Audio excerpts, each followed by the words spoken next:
بسم اللہ الرحمن الرحیم۔ البقرہ آیت نمبر 160۔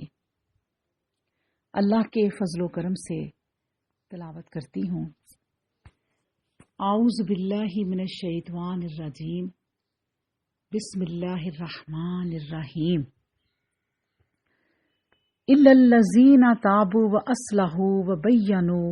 فاولئک اتوب علیہم وانا التواب الرحیم۔ الا الذین،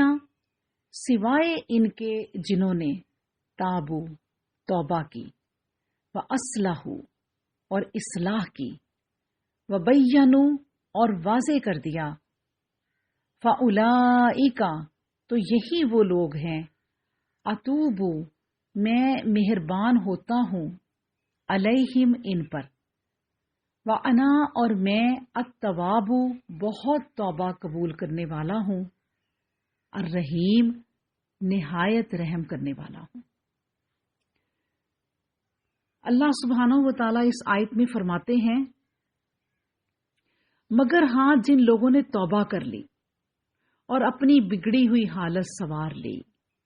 اور ان کو بیان کرنے کا شیوہ اختیار کر لیا، تو ایسے ہی لوگ ہیں جن کی توبہ ہم قبول کر لیتے ہیں اور ہم بڑے ہی درگزر کرنے والے اور بخش دینے والے ہیں۔ اب دیکھیں، توبہ کرنے سے مراد ہے باز آنا، نادم ہونا، اور اپنے ایسے عزم و ارادہ کو جو پہلے منفی چیزوں کی طرف تھے ان کو ترک کر کے فساد کی اصلاح کر لینا، اپنی آسمانی کتابوں کے ان مضامین کو جنہیں وہ اب تک چھپاتے رہے تھے ظاہر کر دینا، یعنی وہ پیش گوئیاں جو رسول عربی صلی اللہ علیہ وآلہ وسلم کے متعلق ان کی آسمانی کتابوں میں موجود ہیں اور وہ جان بوجھ کر ان کو چھپائے ہوئے ہیں، ان کو ظاہر کر دیں تو یقیناً تلافی ہو جائے گی اور یہ تائبین لعنت الہی کی زد سے نکل جائیں گے، بلکہ رحمتوں اور مغفرت الہی کی طرف آ جائیں گے۔ توبہ اور قبول توبہ کا بیان قرآن کریم میں بار بار آتا رہتا ہے۔ اس آیت میں اس بات کی طرف زور دیا جا رہا ہے، یعنی جو فساد پھیلایا تھا اس کی اصلاح اور جو چھپایا تھا اس کا اظہار۔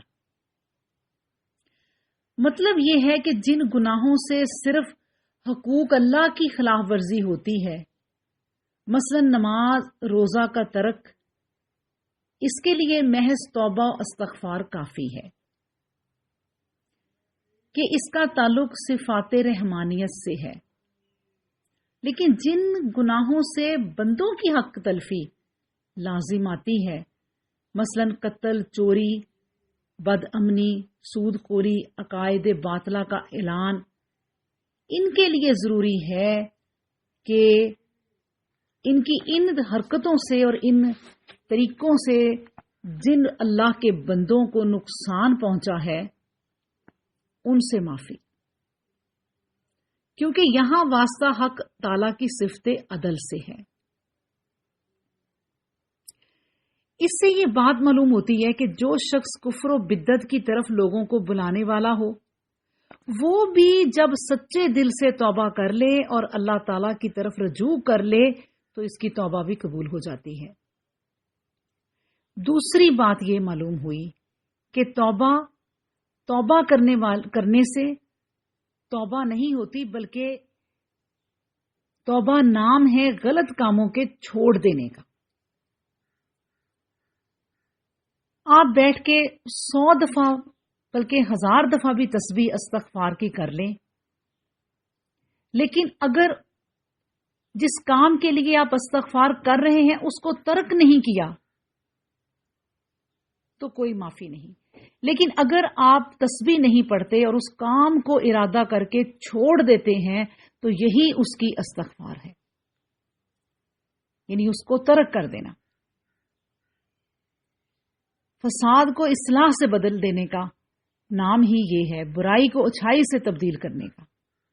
تو یہی توبہ ہے۔ قرآن کریم کا بار بار توبہ پر زور دینا ایک طرف ان گمراہ قوموں کے مقابلہ میں ہے جو سمجھتے ہیں کہ قانون مکافات عمل، جس کو اردو زبان میں کرم کہتے ہیں، ہر حال اور ہر صورت میں اپنا عمل کر کے رہتا ہے۔ مکافات عمل لازمی ہوتا ہے اور کوئی الہی قوت بھی اس پر غالب نہیں آ سکتی، کیونکہ اللہ تعالیٰ نے جو قانون ایک دفعہ بنا دیا ہے وہ اسی طرح رہے گا۔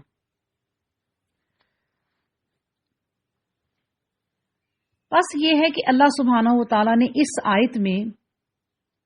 ان میں سے ان لوگوں کو الگ کر لیا جو اپنے اس فعل سے باز آ جائیں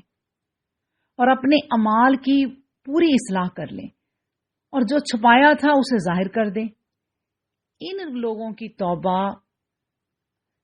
تواب الرحیم قبول فرما لیتا ہے۔ اس سے معلوم ہوا کہ جو شخص کفر و بدعت کی طرف لوگوں کو بلانے والا ہو وہ بھی جب سچے دل سے رجوع کر لے تو اس کی توبہ بھی قبول ہو جاتی ہے۔ یعنی جو انسان سب سے بڑا جو ظلم ہے، سب سے بڑا جو گناہ ہے وہ شرک ہے، جس کو اللہ سبحانہ و تعالیٰ کہتے ہیں کہ وہ معاف نہیں کیا جائے گا لیکن تب جب اس نے زندگی میں توبہ نہیں کی ہوگی۔ اگر اس نے اپنی زندگی میں شرک سے بھی توبہ کر لی تو اللہ سبحانہ و تعالیٰ اسے معاف کر دیتے ہیں۔ بعض روایتوں سے پتہ چلتا ہے کہ اگلی امتوں میں ایسے زبردست بدکاروں کی توبہ قبول نہیں ہوتی تھی، لیکن نبی رحمت للعالمین حضرت محمد صلی اللہ علیہ وسلم کی امت کے ساتھ یہ مہربانی مخصوص ہے اور کسی کے ساتھ یہ مہربانی نہیں ہوئی۔ اللہ اکبر۔